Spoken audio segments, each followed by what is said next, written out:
नमस्कार, स्वागत है आप सभी का। आप देख रहे हैं हरियाणा भारत। आपके साथ मैं हूं पंकज रौतेला। सबसे पहले नजर हेडलाइंस पर। किसान आंदोलन के बीच किसान नेता ने दिया विवादित बयान। कहा, अगर सरकार ने किसानों पर चलाई गोली तो उड़ा देंगे आरएसएस मुख्यालय। सरकारी स्कूल में पढ़ने वाले बच्चों के लिए सरकार ने लिया एक बड़ा फैसला। स्कूलों में पढ़ने वाले 8वीं से 12वीं तक के छात्रों को मुफ्त दिया जाएगा टैब। कपकपाती ठंड में भी बॉर्डर पर डटे हैं किसान। कृषि कानून वापसी होने तक यूं ही करते रहेंगे प्रदर्शन।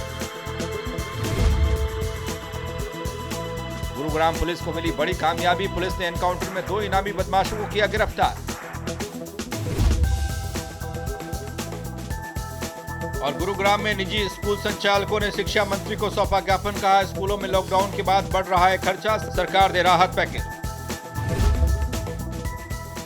हेडलाइंस के बाद अब नजर खबरों पर। किसान आंदोलन का आज 42वां दिन है और इस बीच किसान नेताओं और सरकार के बीच कई दौर की बैठकें भी हुई हैं, जिसके बाद अब यह आंदोलन उग्र होता नजर आ रहा है। इस बीच किसान नेता अरुण बनकर का विवादित बयान सामने आया है। अरुण ने कहा कि अगर केंद्र सरकार किसानों पर गोली चलाएगी तो मोहन भागवत सहित आरएसएस मुख्यालय को उड़ा देंगे। यह बयान सामने आने के बाद उनके खिलाफ मध्य प्रदेश में एफआईआर दर्ज कराई गई है। मोदी के सामने एक ही रास्ता है, ये तो कानून पीछे ले, नहीं तो उसको आत्महत्या करना पड़ेगा। ये हमारी स्पष्ट राय है।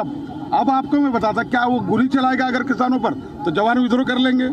मैं नागपुर में रहता हूँ, आरएसएस का हेडक्वार्टर है, मोहन भागवत वहीं पर है। हम लोग छात्रावस्था से क्रांतिकारी है, उड़ा देंगे। और जाहिर हम कह दे रहे हैं हम कि अगर मोदी किसानों पर गोलियां चलेंगे तो मोहन भागवत को उड़ाएंगे, हम आरएसएस के हेडक्वार्टर को उड़ा देंगे। तो ये तय है, इसलिए मोदी गोली नहीं चला सकता किसानों पर। अब मोदी को कदम पीछे लेना होगा और उसका जो स्वभाव रहा हिटलरशाही का, वो पीछे नहीं लेगा। खबरों में आगे बढ़ रहे हैं। प्रदेश में सरकार ने सरकारी स्कूल में पढ़ने वाले बच्चों के लिए एक महत्वपूर्ण फैसला लिया है, जिसके बाद अब अगले शैक्षणिक सत्र की शुरुआत से पहले सरकारी स्कूलों में पढ़ने वाले 8वीं से 12वीं क्लास तक के सभी छात्रों को मुफ्त टैब दिया जाएगा। राज्य में 8.20 लाख टैब वितरित किए जाएंगे। ये टैब छात्रों को पुस्तकालय की किताबों की तरह जारी किए जाएंगे, जिन्हें छात्र 10वीं और 12वीं की परीक्षा के बाद वापस लौटाएंगे।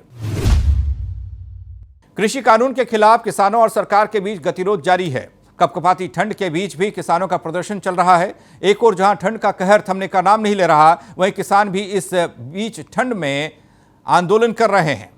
ठंड बढ़ी तो किसानों ने रातों रात पराली और लकड़ी की बल्लियों से झोपड़ियां तैयार कर दी। किसानों का कहना है कि बढ़ती ठंड उनके लिए मुसीबत नहीं बनेगी, उनके इरादों को कमजोर नहीं करेगी, इसलिए वो पूरी तैयारी के साथ बैठे हैं धरने पर।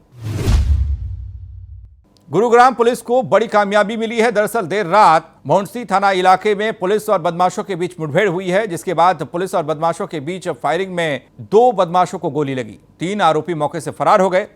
फिलहाल दोनों इनामी बदमाशों को अस्पताल में भर्ती कराया गया है।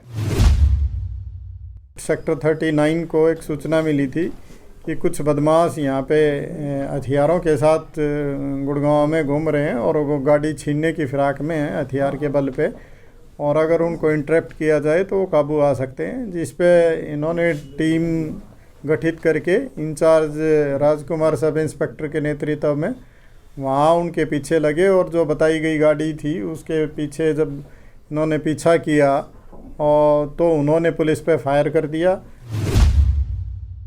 कोरोना वैक्सीन की खबर देशवासियों के लिए नए साल का तोहफा लेकर आई। इस बीच प्रदेश में नए साल के पहले हफ्ते में ही स्वास्थ्य विभाग की ओर से लोगों को कोरोना वैक्सीन देने की तैयारी पूरी कर ली गई। यूं तो अभी वैक्सीन नहीं आई, प्रशासन ने इसकी पूरी तैयारियां की हैं। इसमें 75 हेल्थ वर्कर्स को डमी मरीज के लिए तैयार किया गया है। गुड़गांव में जो पहले फेज में वैक्सीन लगाई जाएगी वो 36,000 के करीब जो हेल्थ वर्कर्स हैं उनको लगाई जाएगी। सेकंड फेज में जो फ्रंट लाइन वर्कर्स हैं, जिसमें मैं कहूँ लोकल अर्बन बॉडीज, पुलिस महकमा, सिविल डिफेंस या मिलिट्री या इस किस्म के जो लोग फ्रंट लाइन वर्कर्स हैं उनको लगाई जाएगी।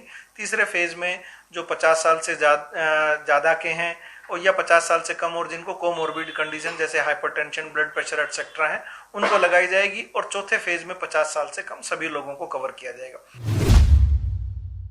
प्रदेश की क्राइम ब्रांच की टीम को बड़ी कामयाबी हाथ लगी है। दरअसल क्राइम ब्रांच की टीम ने गुरुग्राम में नशे के कारोबारियों पर रेड डाली और रेड के दौरान टीम ने 22 क्विंटल गांजा बरामद किया है। इसके साथ ही मौके से 2 आरोपियों को गिरफ्तार किया। गांजे से भरा ये ट्रक ओडिशा से लोड होकर दिल्ली एनसीआर के बाकी हिस्सों में सप्लाई के लिए आ रहा था।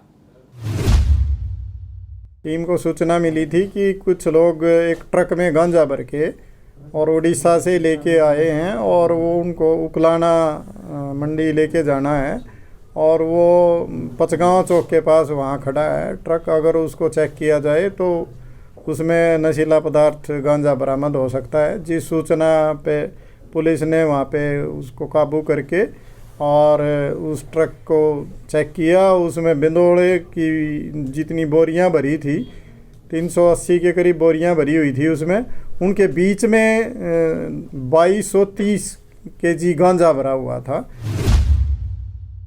खबर पृथला से है, जहां स्थानीय लोगों ने विधानसभा क्षेत्र के गांवों को नगर निगम में शामिल नहीं करने को लेकर विधायक नयनपाल रावत को ज्ञापन सौंपा है। साथ ही लोगों ने विधायक से गुहार लगाई है। वहीं विधायक नयनपाल रावत ने ग्रामीणों को आश्वस्त किया है कि वे मुख्यमंत्री से मुलाकात कर गांव को नगर निगम में शामिल नहीं करने की अपील करेंगे। हमारा गांव नगर निगम में जा रहा है, उसके लिए हम ज्ञापन देने आए हैं विधायक जी को। और हम ये चाहते हैं कि हमारे गांव में अब तक तो सरपंच विकास करता रहता था, पर नगर निगम में कोई विकास नहीं होगा और हम पे सारे टैक्स लग जाएंगे। हम उन्हें देने लायक नहीं है, क्यों, हम गरीब आदमी हैं। इसलिए हम चाहते हैं हमारा गाँव नगर निगम में ना आए। गुरुग्राम में निजी स्कूल संचालकों ने स्कूल पर बढ़ रहे खर्चे को लेकर शिक्षा मंत्री के नाम ज्ञापन सौंपा। दरअसल निजी स्कूल संचालकों का कहना है कि लॉकडाउन के बाद जिस तरह से स्कूल पूरी तरह से बंद रहे और अब 9वीं क्लास से 12वीं क्लास तक की स्कूल चल रहे हैं, इस में लगातार खर्चा बढ़ रहा है। इसलिए गुहार लगाई है कि निजी स्कूल संचालकों ने बढ़ते खर्च को देखकर सरकार से राहत मांगी है। ऐसी अनेक मांगे हमने रखी कि जिससे बच्चों का भविष्य बेहतर ढंग से आगे बढ़ सके, क्योंकि पिछले कुछ समय से ऑनलाइन क्लासेस प्रारंभ हो रही है, लेकिन ऑनलाइन क्लासेस में वो पढ़ाई नहीं हो पाती जैसा हम समझते हैं। रिवीजन हमारे को करना होगा, इसलिए हमारे को फिजिकली बच्चों से हम वो चीज़ें समझा सकते हैं और उनका भविष्य उज्जवल बना सकते हैं। हरियाणा भारत में फिलहाल इतना ही। बाकी खबरों के लिए बने रहिए हरियाणा भारत के साथ।